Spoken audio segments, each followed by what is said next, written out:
Welcome to some new r/malicious compliance stories, where people comply to the letter, but not the spirit of a request.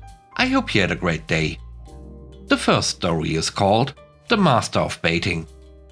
A while ago, the resident doctor at Mr. Tato's tato plant resigned to go for greener pastures. Which is a shame, cause he was the nicest guy. A couple of weeks later, Mr. Tato's medical wing sent us a replacement doctor. I almost instantly didn't like the guy, who we will call Dr. Mekos. I like to think I have a pretty sharp intuition, but I don't really let it drive my behavior in front of people I just met. But holy heck, did he ever work to deserve it. During the course of his first couple of months at the plant, Dr. Mekos lost the documentation for my contractors several times, then denied them entry because they had no documentation. This caused several vital repairs to our network infrastructure to go behind schedule, and Francis, the plant director, got on me about it. He also was especially demanding of my time, most of the time for petty things I can't control or address. Didn't even get a ticket or anything, he would just call me over to look at his computer, demanding I fix it. Not his work computer, his personal computer. He also somehow made enemies of most of the departments. Then the incident happened. Due to electrical equipment failure, for quite some time, all the networking infrastructure had to be powered with a diesel engine. Either gas goes in or the plant stops, and Mr. Tato loses a lot of money. So my contractors came in to fill the critically empty engine. At this time, we were about an hour away from a dry engine and doom. Francis, the plant director, personally approves and escalates the entrance of my people as an emergency.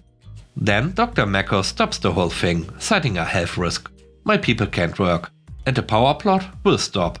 Eventually, I, Francis, and the maintenance department got around it by asking maintenance to pump the gas themselves. But this move earned him the ire of Francis and got the dog on my naughty list. But that wasn't the thing that earned him my grudge. One day, Priscilla asked for my help.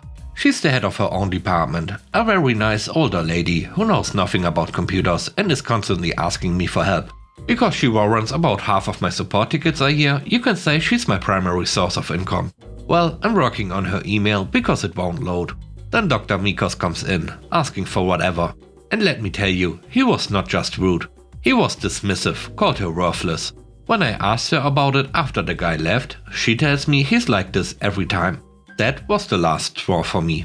I started collecting information, discovered some very interesting tidbits and waited for my time. One day, Dr. Mekos calls me into his office. He demands that I give him access to the open net, because at the moment he can't browse freely. This was my time. Well, I can't really do that. You have to create a support ticket and a request. This could take weeks or a month. This was technically true. It took a couple of days most of the time. It will also have a cost for your area. This was also true. It would cost about $1 a month. He stood there for a couple of seconds, thinking. But you have internet access on your desk. You can browse anything, right? Give me access. And there it was. I can do that, but you have to keep it confidential, cause it's outside of the corporate network. There's no surveillance. Do it. And I did. Usually, in a corporate setting, employees have access to the heavily monitored and restricted corporate network. Mr. Tato's network has a team of people that block all the fun stuff and watch your every move. The network he asked me to route to his office is basically what you would find at home. I mostly use it for things that need access to an outside network, and it only has my eyes on it. And yes, this was a trap. The moment I finished routing the cable to the doc's office, I set up a small backup laptop with surveillance software and started the capture. I called the doctor, told him his private internet is installed, and reiterated how he should consider this an olive branch and he should tell nobody about it. Now, a couple of very interesting tidbits of information. Surveillance software is so cool. Basically, it sees and logs traffic on your network. You see what every computer or device is doing on your network, what sites you are browsing, and at what times. During the course of my investigation, I learned that Dr. Mekos was a serious creep. He earned infamy with his female staff with uncomfortable comments. Several female workers also complained. But due to the way HR works, Pete, the head of HR, couldn't do anything about it without hard evidence. But I knew what the capture would find, and the doc delivered fast. After a whole day of data capture, I showed the logs to Pete. And I was honestly almost impressed. Several different adult sites at 10 AM, trafficked to various of those sites for about an hour. We asked the staff at the medical office, and at this time he was shut into his office. Another visit, different site this time, at 1 PM lunchtime. Guess he was having a cheeseburger. And a third one at 5 PM, 1 hour away from closing time. The dude watched adult stuff at work on his work computer 3 times in one day. It was kinda hard to explain to Pete how data capture works, but that was it. Hard evidence. I apologized to Pete for giving him extra work, but he dismissed it. He said he was happy to have cause. He called the head of medical nationwide immediately.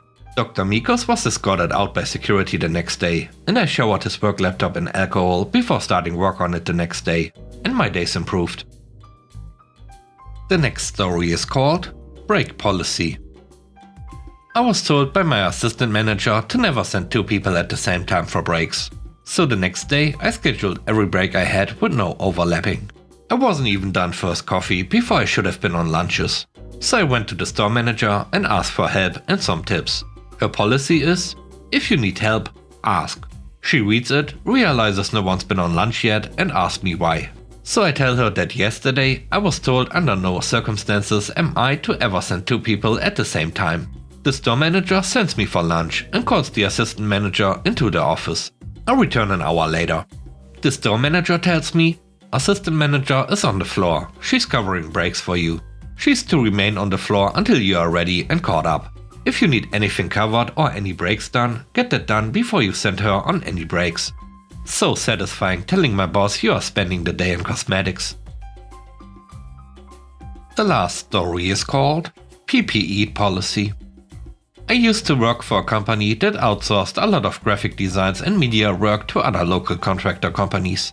Normally, my manager would be the one to visit these contractors with a brief and storyboard designs, but occasionally I would attend instead. We'd been working with this particular contractor for a few weeks, and on quite short notice I was asked to cover a meeting. No problems, I said. I get along well with my manager, and he'd even loaded our van with all of our material. I'd not visited this particular graphics consultancy contractor before, but when I arrived it was clear that they had drawn inspiration for the office layout from Google. You know the type. Colorful wallpaper, beanbag chairs, arcade machines in the break room, etc. Everybody was dressed casually.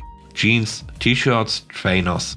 I didn't think anything of it until I was shown to the room where we'd be having our meeting. I think they'd called it the Inspiration Activity Suite or something. No doubt this was the room where they'd do office yoga at lunchtime or something. There were 3 employees from the contractor in the meeting, and just me from my company. Anyway, I straight away noticed that the floor was that soft rubber style that you normally see in gyms and children's playpens.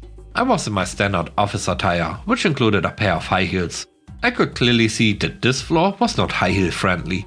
To be respectful, I went to take my heels off before I stepped into the room.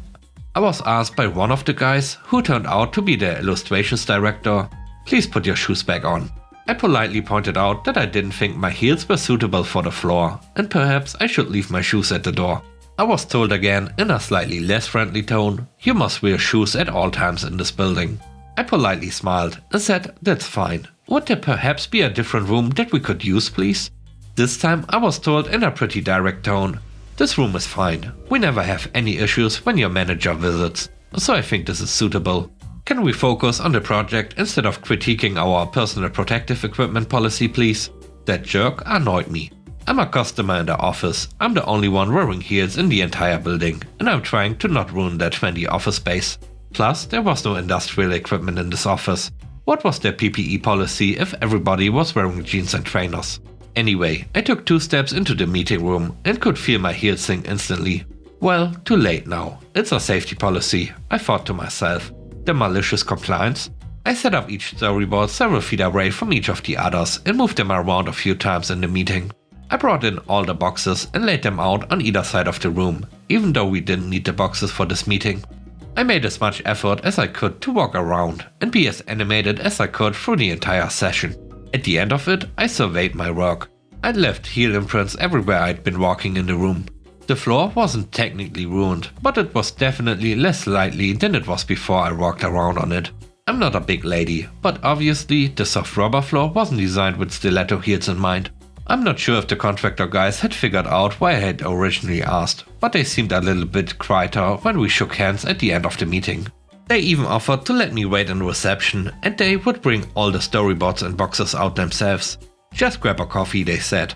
We'll get your equipment for you. I visited their office again a few weeks later with my manager. I purposely wore flat shoes that day, and they had put a sign up outside that particular room saying no unsuitable footwear.